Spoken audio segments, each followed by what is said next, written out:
چرا پلک چروک رو نمیتونیم خط چشم بزنیم؟ میگین بعد آره صاف نیست یا مثلا خط چشم شارپی نمیتونیم در بیاریم. اما مهمترین دلیلی که چشمای چروک خط چشمشون آسیب میبینه اینه که بچه‌ها زمانی که پوست چروکه بافت زیرش بافت منسجمی نیست، خب که این پوست رو سفت نگه داره و پوست زیرش یه حالت پفکی و شل داره. پوست قشنگ از بافت جدا میشه میاد بالا میره پایین. خب زمانی که شما رنگ کاشت میکنی به یه بستر منسجم نیاز دارین که این رنگ رو فیکس نگه داره، قشنگ نگه داره که شما بتونید یه کاشت رنگ خوب داشته باشین. زمانی که من میزنم این اپیدرم انقدر شله، این پوست انقدر شله که به راحتی رنگ میره داخل این چروک و اون زیر چون بستر مناسبی نیست که این خودش رو نگه داره شروع میکنه به راه افتادن زیر پوست. چی میشه؟ پخشی رنگ میده. اولین و مهمترین دلیلش اینه پوست های چروک رو خط چشم نزنید، ازشون عذرخواهی بکنید و نزنید. حالا اگه کسی کار بلفاروپلاستی داشت بهتره که قبلش بلفاروپلاستی انجام بده، عمل جراحی پلک انجام بده، بعد خط چشم بزنه. چون وقتی که اول خط چشم میزنن بعد بلفاروپلاستی میکنن یا همون جراحی و کشیدن پلک رو انجام میدن، خط چشمشون پهن میشه. یه بن موژه که براشون میزنی تبدیل میشه به خط چشم. دیگه ببینید خط چشمشون چقدر پهن میشه. داشتیم مواردی که انقدر خط چشم پهن شده که قشنگ رفته زیر بخیه های بلفاروپلاستی و ما مجبور شدیم که کل پلک رو بعد بلفارو ریموو کنیم. اوکی؟ پس این مسئله رو خیلی جدی بگیرید.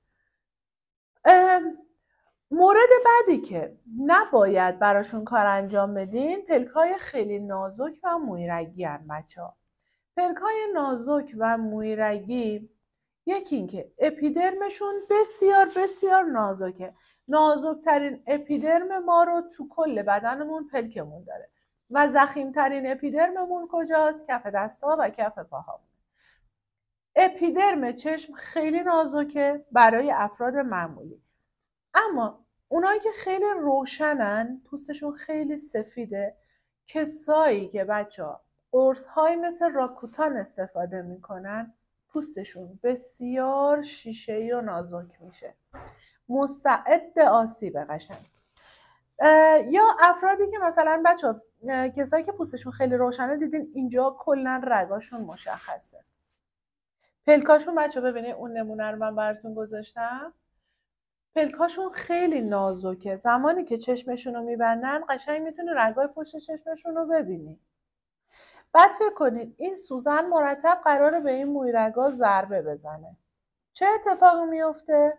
پارگی مویرگ میدیم؟ بله میدیم. مخصوصا اگه سوزن‌های با گرید پایین استفاده کنیم. بچه‌ها برای خط چشم سعی کنید گریدای سوزنتون بالاتر از ابرو و لب باشه، به خاطر اینکه چشم مستعد آسیبه و مویرگای خیلی نازکی داره و گفتیم هر چقدر که این گرید سوزن ما بزرگتر باشه و هر چقدر تعداد سوزن ما بیشتر باشه سطح ما بزرگتره و عمق نفوذ ما کمتر. حالا من نمیگم بیایم برای چشم از سوزن 5 سر استفاده کنیم، نه مطلقاً ممنوع، سوزن باید ظریف باشه، اما نمیایم از تک سری هم استفاده کنیم که تک سر مثلا گرد 8 اینقدر باریکه که ممکنه پارگی رگ بده، مخصوصا اگه تازه کار هستیم و میدونیم که مثلا اول کار ممکنه خطر تهدیدتون کنه چون راحت رگو میبره.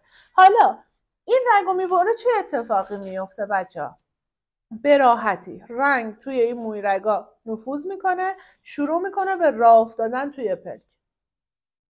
قشنگ رنگ میره داخل رگ، پخش میشه، یهو این مشتری میاد میبینین کل دور چشش